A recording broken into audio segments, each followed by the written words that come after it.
Ты заходишь в игру. Там никого. Только ты и пустая комната. Нет монстров, никаких криков, просто пустая комната. Но тебе становится страшно. Почему же? Сегодня я расскажу о том, как игры без врагов могут напугать сильнее хорроров. И почему миллионы игроков испытали настоящий ужас, находясь в игровой тишине. Люди боятся неизвестности, особенно если ничего не происходит. Это психологический страх, который запускается, когда ты в одиночестве. И мозг начинает додумывать, а вдруг я здесь не один. И это называется ужас пустоты. И некоторые игры используют его лучше, чем любой хоррор.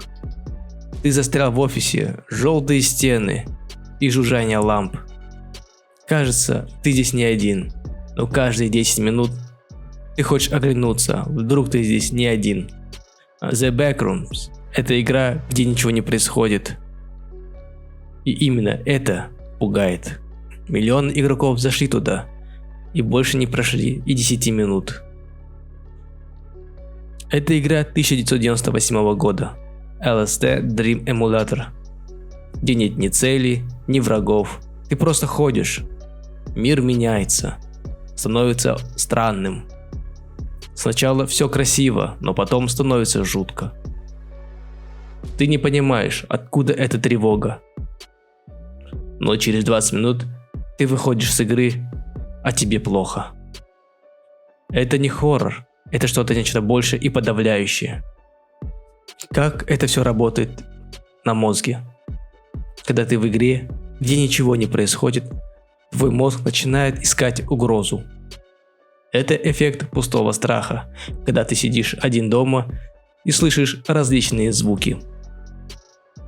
Игры с пустым пространством заставляют игрока стать самому себе врагом. Я нашел комментарии и реакции реальных игроков. Вот что они чувствовали во время провождения в играх. Я реально испугался пустой комнаты. Это жутко. Я чувствовал, что кто-то стоит у меня за спиной. Ты не видишь ничего страшного, но твое паучье чутье не дает тебе покоя, и ты чувствуешь тревогу. И это делает такие игры по-настоящему опасными. Почему это все так работает?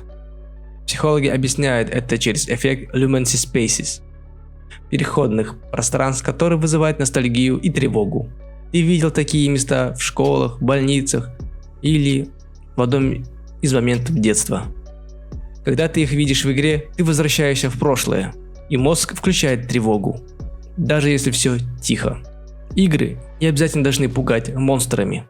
Иногда самая страшная игра – это та, где ты остаешься один и не знаешь, ждет ли тебя что-то за углом.